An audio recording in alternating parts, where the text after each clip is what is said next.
Добрый день, уважаемые друзья! Вы на канале On The Bike, где мы разговариваем обо всем, что связано с велосипедом и велотуризмом. Сегодня мы делаем обзор на велосипед от бренда Polygon. Это модель Xtrada 6. Она выпускается индонезийской фабрикой NCR. Подробнее о бренде Polygon вы можете узнать в нашем отдельном ролике.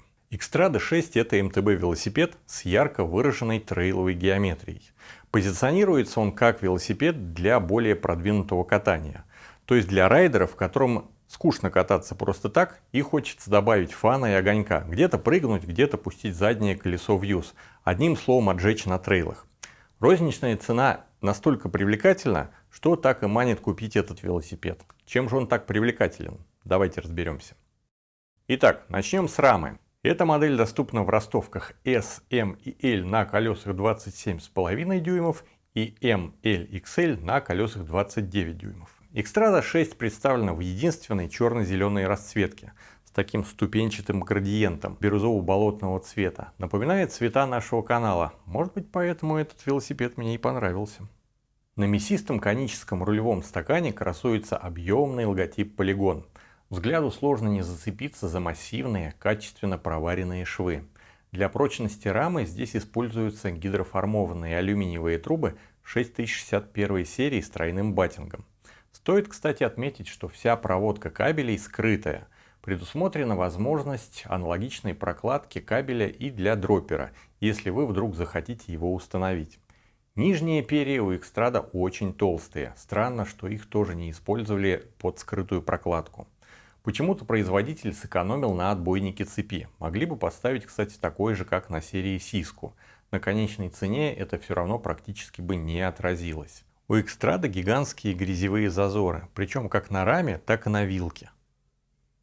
Вилка, кстати, здесь масляная от Santur, модель XCR32, которая имеет ход 120 мм. Из настроек сверху можно найти блокировку отскока и регулировку жесткости пружины, а снизу настройку демпфера.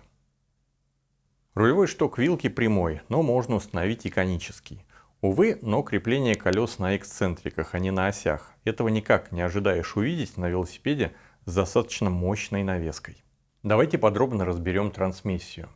Одним из главных конкурентных преимуществ данного велосипеда можно считать его навесное оборудование.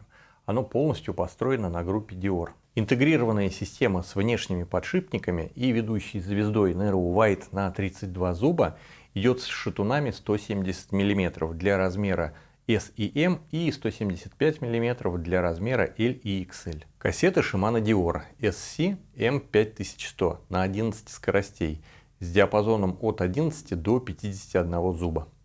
Передний переключатель отсутствует, но есть специальные посадочные места для его установки.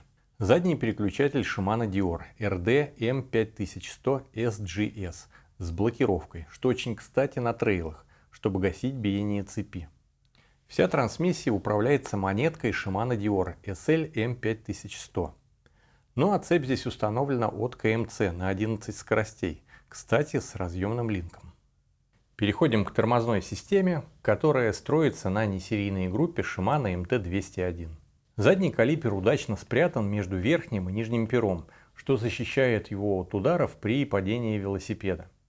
Спереди и сзади стоят тормозные диски Shimano SM RT10 на 160 мм с креплением под центр-лок. Тормозные ручки от Shimano все той же несерийной группы BL MT201 под 2 пальца.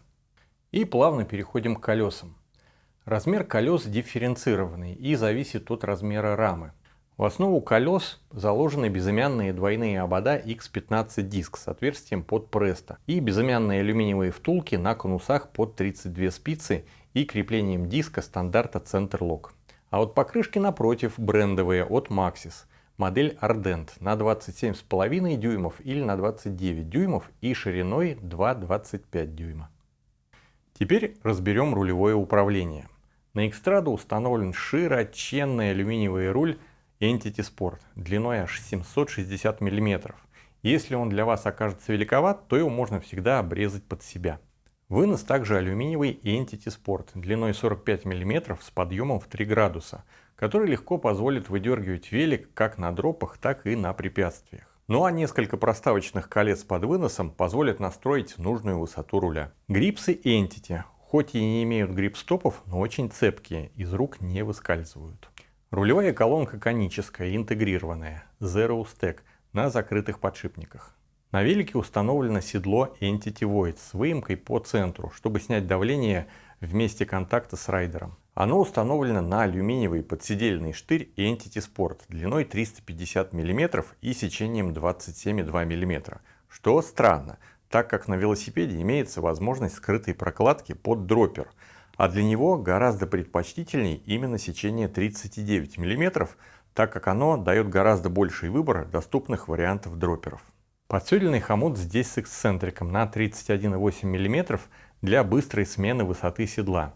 Стоковые педали пластиковые, их можно установить как педальным ключом, так и шестигранником на 6 мм. Ну и наконец подводим итоги. Немного расстраивает отсутствие крепления колес под оси. Если вилку можно сменить, решив этот вопрос, то на заднем колесе это решить не получится, так как рама, увы, не предусматривает установку оси.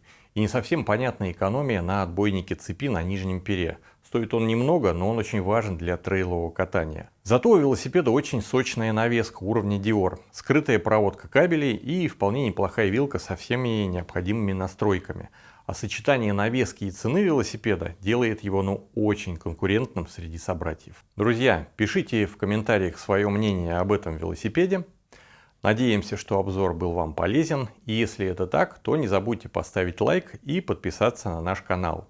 А если нажмете на колокольчик, то не пропустите наше новое видео. Также нас можно найти ВКонтакте и в Телеграм. Ссылки мы оставим под видео.